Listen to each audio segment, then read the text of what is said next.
Bonsoir et bienvenue dans Sport 10. Heureuse de vous retrouver pour ce numéro ce soir un peu bien sûr particulier puisqu'on est un peu, vous savez, en attente des décisions pour les manifestations sportives. C'est vrai que le flou est un peu dessus, à savoir s'il y a eu arrêté ou pas pour en tout cas annuler les manifestations sportives du week-end.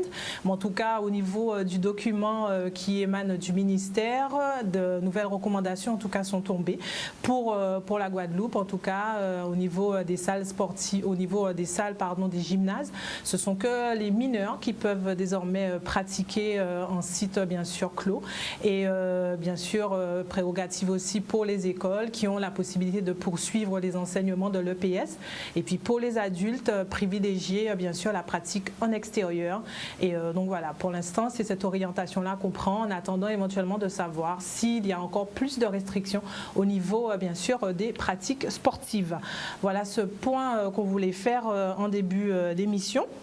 On va poursuivre. Ce soir, on reviendra sur le tirage au sort de la coupe en basket qui s'est tenue ce mercredi au hall d'SGDM. C'était le tirage au sort de la coupe du conseil départemental, de la coupe du conseil régional et puis du championnat. On reviendra également sur la présentation de l'équipe de la fusée en pétanque au niveau du Moule. Vous découvrirez ce club à qui on a rendu une petite visite la semaine dernière. Et puis on parlera aussi sur notre plateau ce soir de sport un peu, ça va être un peu fun ce soir. Donc puisque j'ai le plaisir de recevoir Fabien Delporte. Fabien, bonsoir. Qui bonsoir. Fait du kitesurf foil. C'est ça. Et puis également Bruno Cancel, bonsoir. Bonsoir, c'est vrai. Et lui qui fait du windsurf foil. C'est ça. Voilà, donc ce soir, ça va parler de la mer, préparez-vous.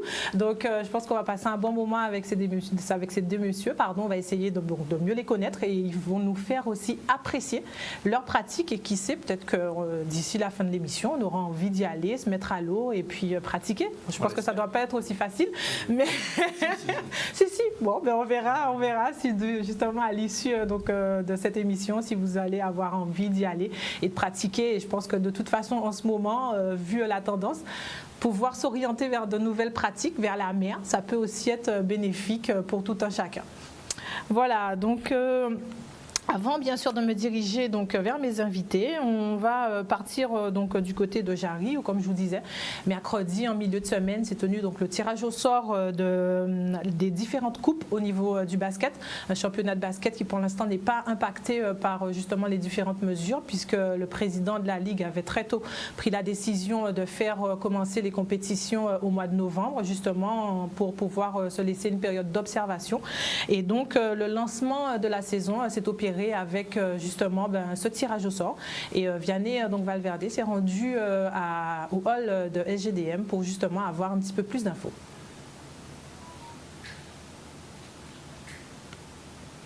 Non, donc ce sera tout à l'heure. Donc avant bien sûr de pouvoir visionner ce reportage, je vais me tourner vers mes invités. Donc messieurs, rebonsoir. Bonsoir. Alors Fabien, justement, c'est avec plaisir. C'est vrai que c'est une activité que je voulais qu'on découvre, que les gens puissent voir justement à quoi ça correspond. Et justement, déjà, est-ce que tu peux te présenter, nous dresser un petit portrait de Fabien Delporte? Ouais, je vais être rapide. En fait, Fabien Delporte, depuis tout petit, je suis dans l'eau. Et les sports nautiques, la voile, depuis le berceau presque. Et donc en 99, j'ai vu le kitesurf à la télé et là je me suis dit waouh, c'est exactement ce que je veux faire.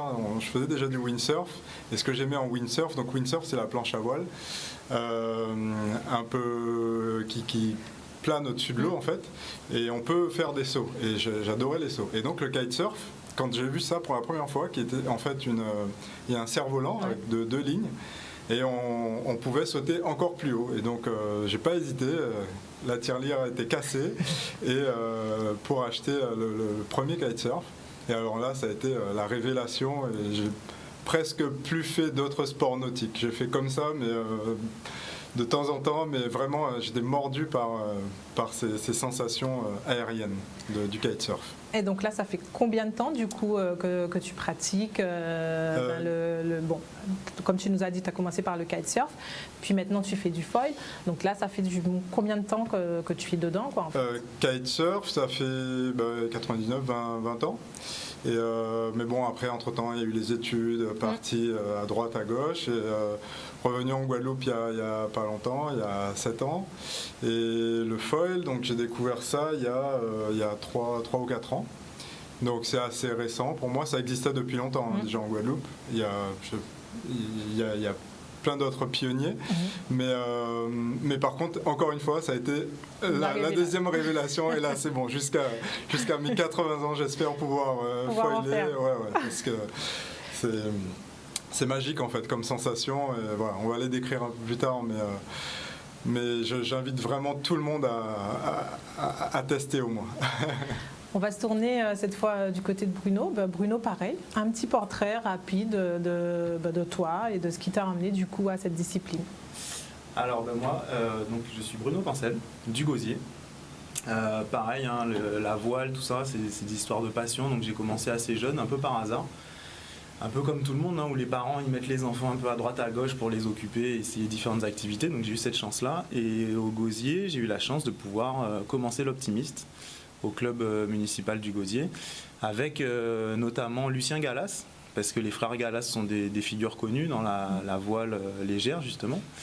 Et j'ai commencé l'optimiste, la planche à voile, donc l'optimiste il y a 30 ans, la planche à voile il y a 25 ans, et je suis resté dedans, et le foil, effectivement, avec l'avancée des technologies, ça fait quelques années que c'est rentré dans la pratique courante. Et j'ai eu la chance d'être un peu au début de la pratique avec des amis qui m'ont fait essayer de pousser vraiment là-dedans. Et maintenant, je suis bien planté dans le sport, que ce soit d'un point de vue local ou même international, puisque je suis team rider pour une marque. D'accord. Et ça me permet de justement les accompagner des fois même à l'étranger sur des étapes, sur des événements, on en parlera aussi tout à l'heure, par rapport à ce sport. Donc c'est vraiment génial. Très bien, ça y est. Maintenant, vous connaissez un petit peu mieux nos invités. Avant de les retrouver encore, on va cette fois se diriger donc du côté de Jarry où avait lieu donc le tirage au sort ce mercredi donc des différentes coupes au niveau du basket. Au niveau de la Ligue, on est prêt. Les clubs maintenant, les propriétaires de salles, les salles n'appartiennent pas au club. Maintenant, c'est de voir les propriétaires de salles pour voir s'ils sont dans les normes.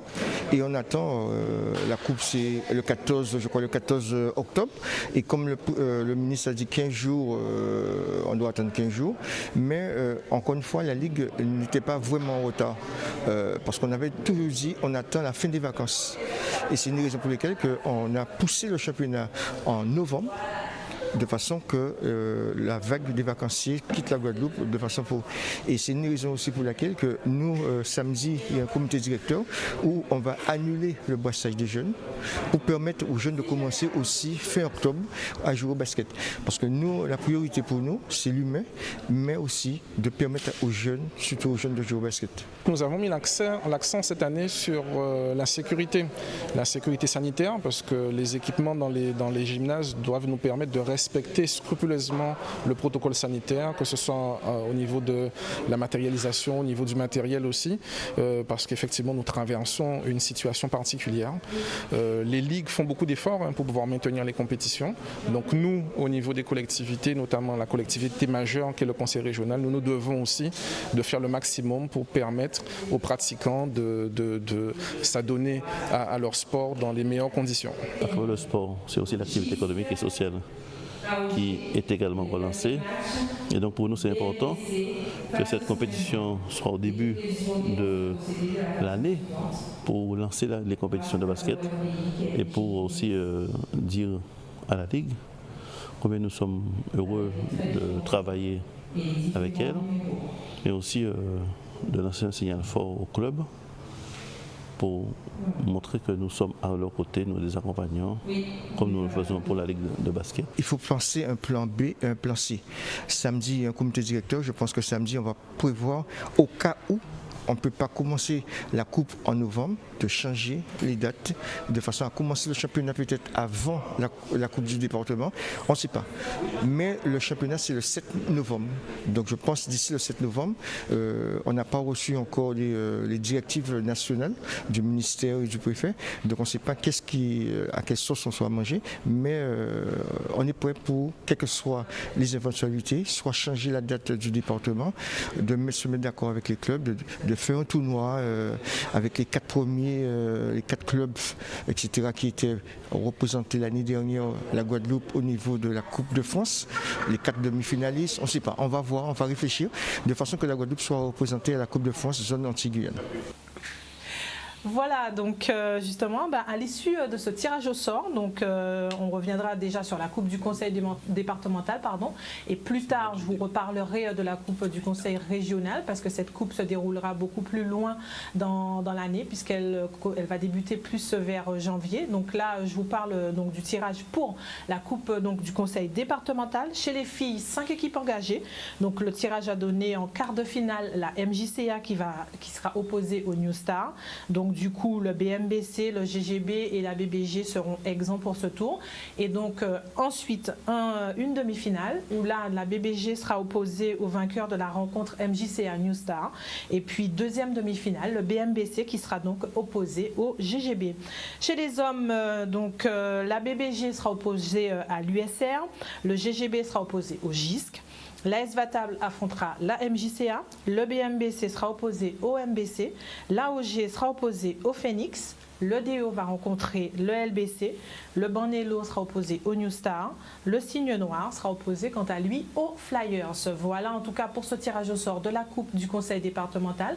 Des rencontres qui sont prévues le mercredi 14 pour les hommes, mais bien sûr il faudra évidemment attendre et voir comment les choses évoluent chez nous. Et chez les filles, début donc de ces rencontres le 17 octobre, toujours bien sûr sous réserve. Et je vous rappelle également que la Coupe du Conseil départemental, cette coupe est qualificative pour la Coupe de France zone Antilles et donc déterminera le représentant de la Guadeloupe pour la Coupe de France qui sera ensuite opposé soit à la Martinique, soit à la Guyane et ainsi de suite pour bien sûr déterminer le représentant de la zone Antilles pour la Coupe de France.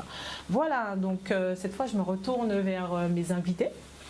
Donc messieurs, justement, donc vous êtes présentés, vous avez expliqué ce qui vous a ramené donc à vos disciplines respectives.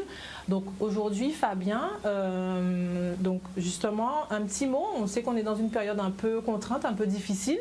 Comment, du coup, vous viviez chacun cette période un peu complexe pour la pratique du sport?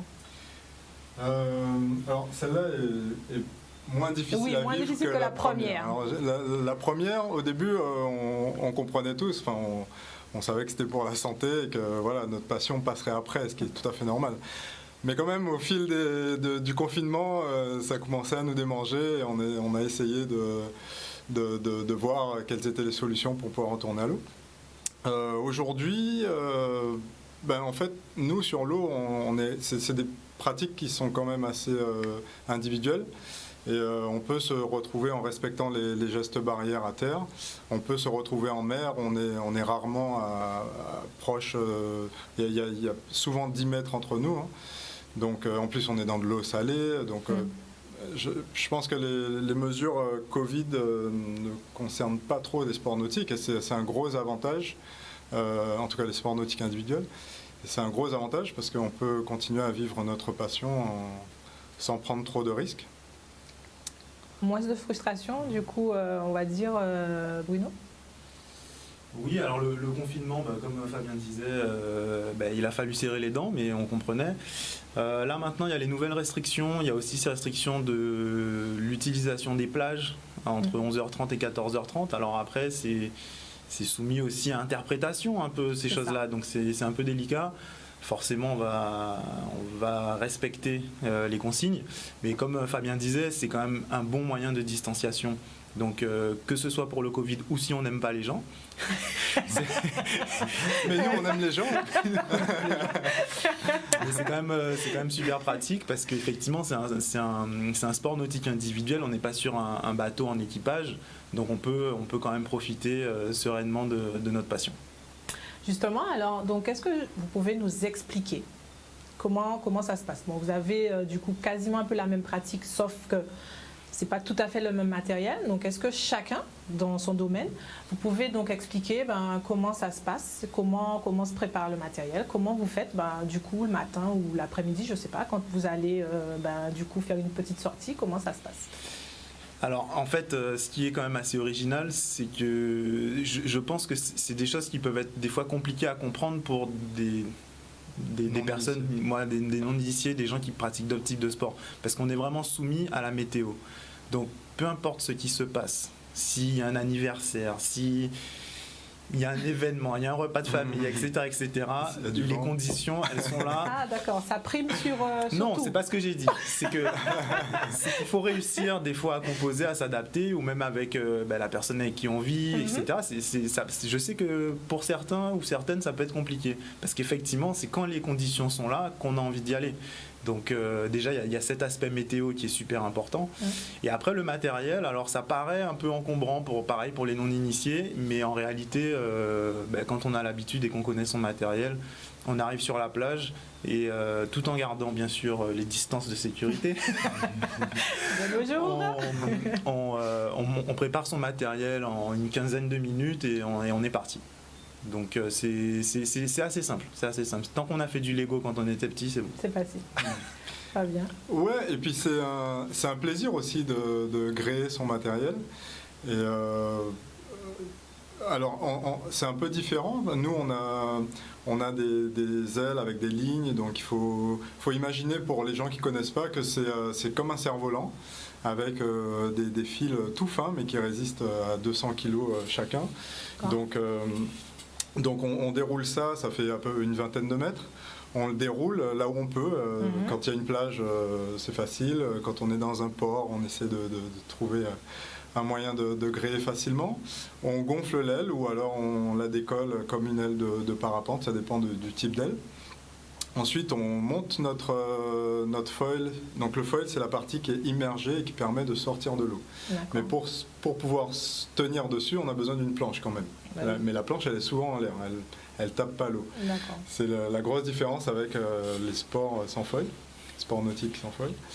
Et voilà. Et du coup, quand on a assemblé ces deux parties, on peut se mettre à l'eau et partir. Alors ça, Bruno disait 15 minutes, le temps de parler, toujours avec le masque, bien sûr, mais le temps de se chambrer aussi, parce que c'est quand même, on reste sportif et on aime bien se chercher un peu à terre pour pouvoir mieux se retrouver en mer. Et justement, quand on se retrouve en mer, alors du coup, quels sont les défis que vous vous lancez? Par exemple, est-ce que justement... du coup, comment vous chambrez au sol? Donc, quand vous arrivez sur l'eau, du coup, c'est quoi les objectifs? Qu'est-ce qui vous motive? Qu'est-ce qui vous stimule, du coup? Avant tout, c'est de se faire plaisir. On est vraiment... je pense que on est un groupe où on aime le freeride. Donc, freeride, c'est juste naviguer pour se faire plaisir. Bon. Quand on a navigué 30 minutes, 1 heure, tout seul, et qu'on s'est fait plaisir, qu'on a eu les sensations, qu'on s'est retrouvé dans la nature, voilà. Et là, on a envie de retrouver les copains ça dépend. Des fois, on se met un peu à côté d'eux et on voit en fonction de la position des regards si ils ont envie de continuer à être cool en freeride. Auquel cas, on respecte et nous aussi, on se met cool. Par contre, si on sent qu'il y a un petit regard ou un petit cri qui dit un ouaille à piller, et ben là, on est 2, 3, voire 4, ça dépend combien on est sur l'eau, à bien se mettre au taquet et se faire plaisir. Donc ça peut être de la vitesse, c'est souvent de la vitesse. Et ce qui est aussi très technique dans ce sport, c'est de remonter au vent. Parce que on utilise le vent pour avancer, mais on peut aller contre le vent. Alors pas en direct, mais en faisant des zigzags. On appelle ça tirer des bords. Et donc, des fois, on peut choisir des options. Il y en a un qui va à bâbord du plan d'eau, l'autre qui va à tribord.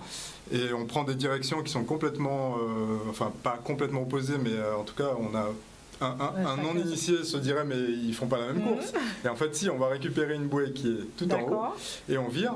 Et à ce moment-là, on voit qui a choisi la meilleure option, si c'était à bâbord, à gauche ou à tribord, à droite du plan d'eau.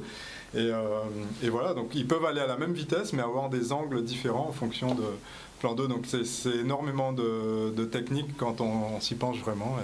Et c'est passionnant. Justement, je vous propose de découvrir des images, donc justement de windsurf foil du coup. On verra dans la deuxième partie d'émission un peu donc plus pour le kite et justement vous ferez un peu une petite idée de ce que c'est.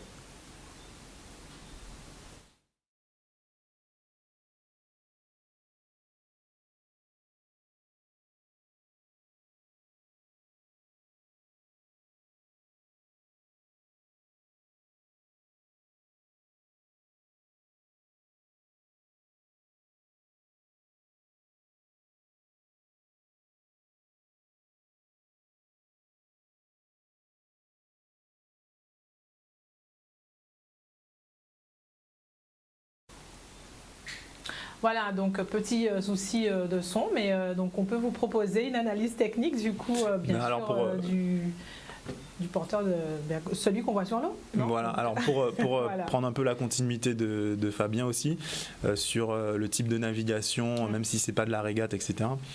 Les objectifs, on se les fixe facilement et en même temps, l'île nous offre des objectifs. C'est ça la grande magie qu'on a en Guadeloupe, c'est qu'on a la possibilité de se déplacer hyper facilement dans l'archipel, le long de la côte ou passer de grande terre à basse terre. Et souvent les objectifs c'est ça.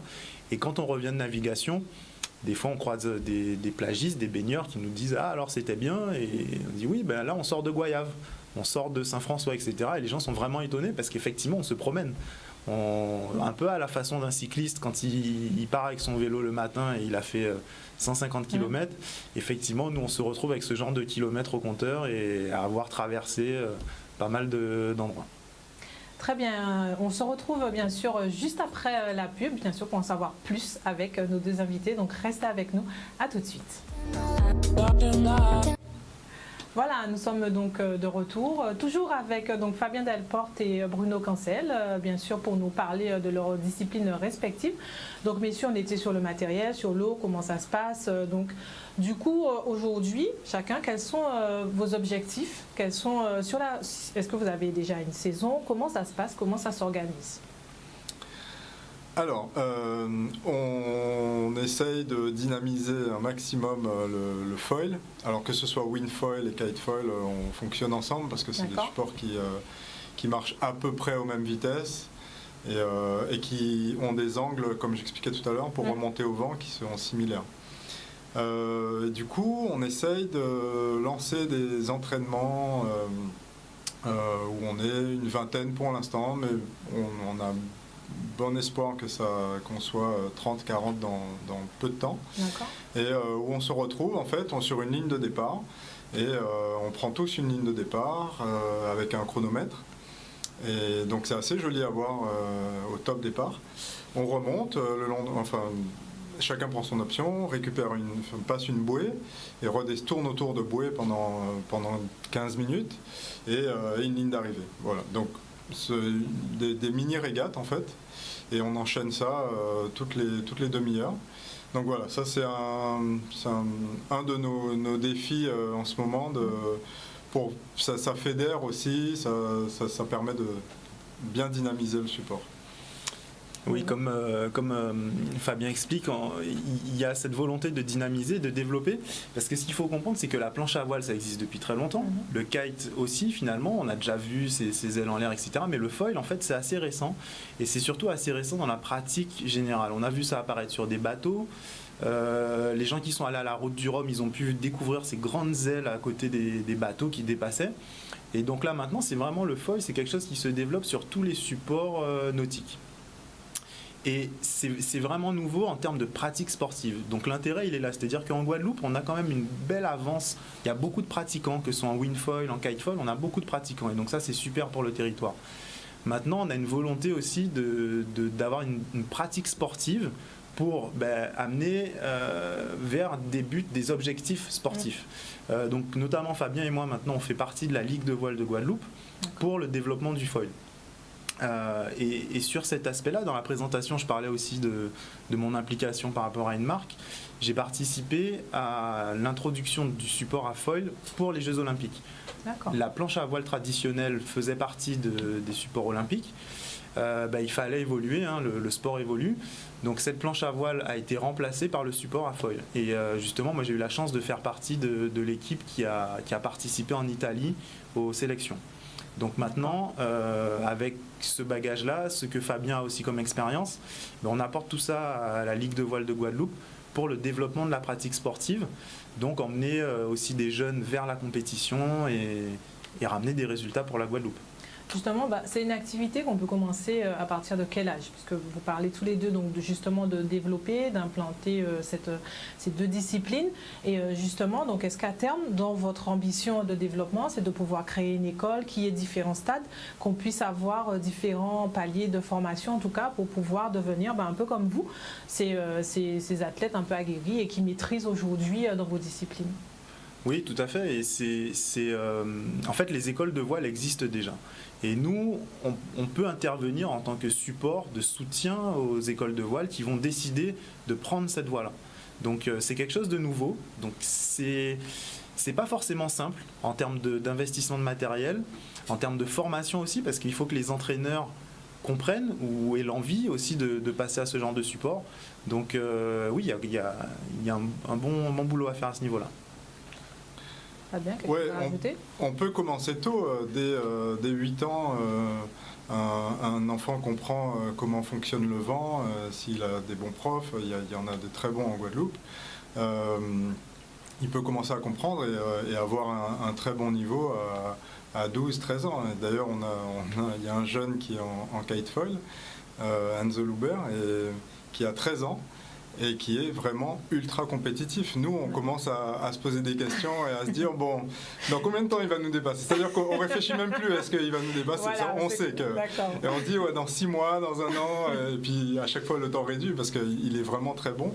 Et ça fait plaisir, mais il est presque unique en Guadeloupe. Alors, je parle du kitefoil, parce qu'en windfoil, qui est beaucoup plus développé, peut-être plus accessible, parce que ça fait moins peur, le fait d'avoir un cerf-volant, il y a des gens qui sont un peu réticents à ça, mais ça va changer, c'est le temps que les mentalités évoluent. Mais oui, en windfoil, il y a énormément de jeunes, donc ça se développe bien, et vraiment la Guadeloupe, c'est le paradis du foil en fait. Et, pour le kitesurf et pour le windsurf, on n'a pas assez de vent. Il y a des endroits sur Terre, à Fortaleza par exemple au Brésil, où la moyenne c'est 30 nœuds tout le temps. Nous, alors 30 nœuds, il faut multiplier par 1,8, 850 nœuds, mais en gros c'est 55 km/h de vent tout le temps. Nous, on n'a pas ça. Nous, on a souvent... entre 12 et 17 nœuds. Et donc, qui n'est pas assez pour le windsurf et le kitesurf sur l'année. Mais par contre, en foil, on arrive à se faire des sessions de 5-6 heures par ce vent-là. D'accord.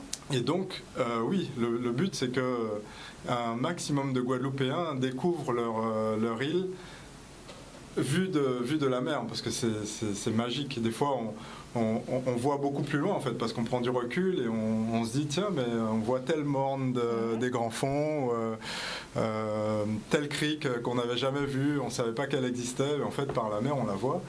On a des lagons magiques où on peut naviguer en toute sécurité. Je pense au grand cul-de-sac marin, où le vent vient souvent du nord-est, donc nous ramène sur la côte s'il y a un problème. Et voilà, et ça, même pour des jeunes, ça peut être encadré avec des bateaux moteurs qui sont autour et qui surveillent la pratique.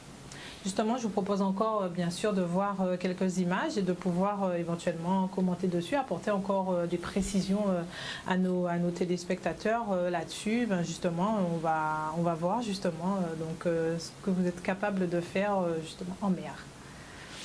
Alors là, ce qu'on est capable de faire, alors là, c'est quand même pas Monsieur Tout-le-Monde. On a Tristan Algré en vidéo, qui est un Guadeloupéen, un jeune Guadeloupéen, qui grandit quand même, qui est 8e au classement mondial, qui fait la Coupe du Monde.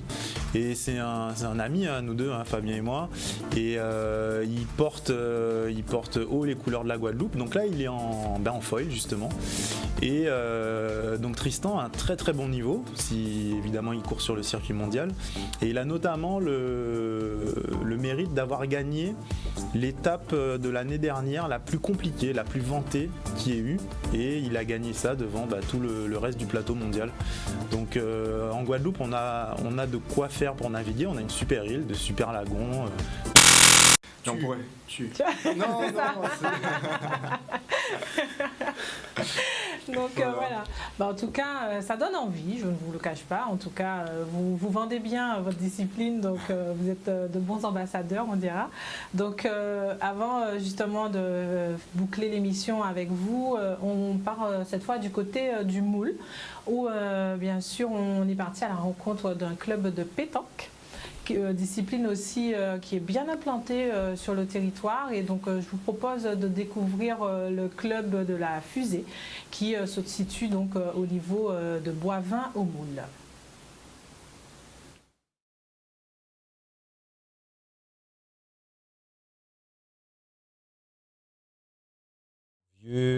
Retraités qui sont là les après-midi. Donc vous serez très surpris de voir lors d'une compétition qu'il y a pas mal de jeunes. On a à peu près 500 licenciés. Sur les 500 licenciés, on a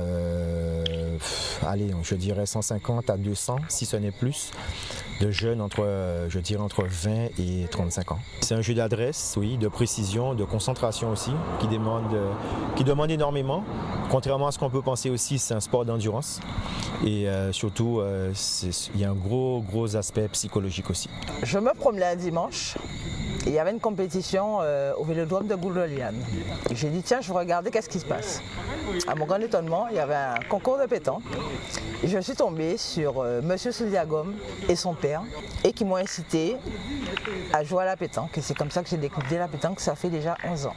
Il y a eu d'autres clubs, le club de Petit Canal, d'où ma première année où ça m'a valu mon titre de championne de la Guadeloupe en triplette féminine. L'association La Fusée a toujours été en fonction des demandes des adhérents. À sa création, comme je vous ai dit, c'était plus au niveau du théâtre et du foot. Et en 2014, les jeunes de la section ont été voir le président de l'époque pour lui demander de créer la section pétanque. On s'entraîne le mardi, le jeudi et le vendredi à partir de 18h jusqu'à, ça dépend, en semaine on est là jusqu'à 21h. En général, le vendredi, on reste un petit peu plus tard. Chacun, vous verrez qu'on est une dizaine, chacun a son style. En fait, tu dois trouver le style où tu te sens le plus à l'aise. Donc le mien n'est pas forcément celui de l'autre et inversement. Donc je donne, puisque la plupart de mes joueurs, de mes adhérents sont des débutants. Donc là on prend la séance en cours, mais en général on commence avec des ateliers. Comme au foot, comme au basket. J'ai des ateliers techniques où ils apprennent à tenir une boule, à la lancer correctement. Et on finit, comme pour un autre sport, par un jeu. Voilà, donc j'espère que ça vous a donné un peu envie, messieurs, de quitter l'eau et d'aller sur la terre ferme, faire un peu de pétanque, non? Et bien quand il n'y a pas de vent. Ouais. Pourquoi pas. Justement, est-ce qu'il y a d'autres activités qui vous passionnent ou non? C'est vraiment la voile, le kite et rien d'autre? Non, c'est pas rien d'autre. Alors c'est vrai qu'il y a beaucoup d'activités nautiques parce que moi je fais de la planche à voile, je fais du kite aussi, épisodiquement, même si ça étonne les kiteurs des fois, du surf, mais après je fais beaucoup de VTT également. Et en fait voilà, c'est aussi un autre domaine où la Guadeloupe a beaucoup à offrir. Et je salue les copains VTTistes d'ailleurs. Mais voilà, c'est un peu les deux choses très complémentaires qui me passionnent. Ah bien. Je sais qu'il y a une autre passion. Oui, toujours sous l'eau, mais bon. J'ai d'autres passions sous l'eau. Il y a l'apnée, la chasse sous-marine, le gros cas et l'aviation. Voilà, j'ai ces quatre passions que j'essaie de bien faire tourner. Mais c'est vrai que le foil, ça prend beaucoup. Ouais. On a envie en fait. Et comme disait Bruno, on vit un peu avec les éléments.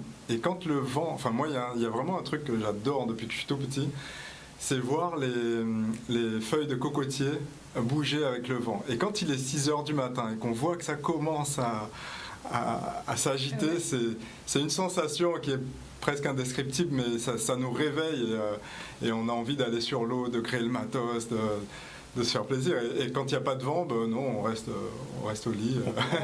On peut se concentrer. On vit vraiment des fois au rythme de la météo, quoi. D'accord. Ouais. Alors, si justement, je suis un jeune, je vous ai vu, je me dis, bon, allez, j'ai envie d'essayer. Du coup, de qui doit se rapprocher pour éventuellement tester, découvrir, éprouver un petit peu les sensations que vous décrivez. Et avec vous, on voit vraiment que c'est une passion, ça sort des tripes, on sent vraiment que voilà. Donc, si jamais vous avez envie de susciter encore cette envie chez des jeunes, chez d'autres personnes. Alors, le plus simple, c'est de se rapprocher des clubs, des écoles de voile. Après, il ne faut pas hésiter aussi à venir sur les lieux de pratique, parce que alors, ça arrive un peu de temps en temps, mais il ne faut pas hésiter à venir nous voir. On ne va pas manger les gens et on est toujours ouvert. Les pratiquants en général sont toujours ouverts à partager, à expliquer leur passion, parce que c'est vraiment une passion, c'est addictif. Mais justement ça fait que du bien et quelque part si votre enfant il a cette addiction là, il n'en aura pas d'autre parce que non mais c'est vrai, ça occupe et que pour les bonnes raisons. Donc oui, se rapprocher des clubs de voile pour apprendre les bases. En fait, il faut quand même commencer à comprendre le vent, les directions, la mer, pour ensuite arriver sur effectivement les images qu'on a vues et avoir ce plaisir là.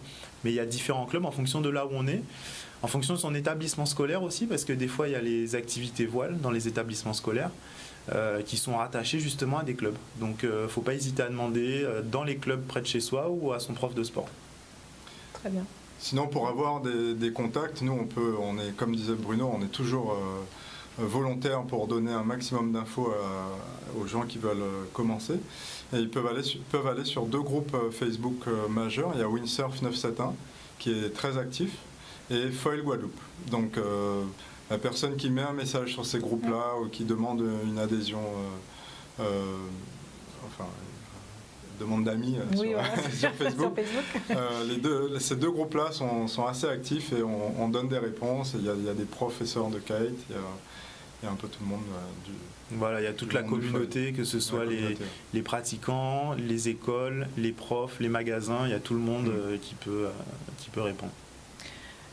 Un petit point sur le matériel. Est-ce qu'au niveau du coût, ça reste quand même une activité plutôt onéreuse ou c'est quand même quelque chose qui a un coût à peu près moyen et qui reste gérable? Alors, là, je vois les visages. Non, mais c'est un débat. Et en fait, tout dépend des centres d'intérêt. Moi, j'ai un exemple très simple. Une fois, cette fois-là même, j'étais en kite.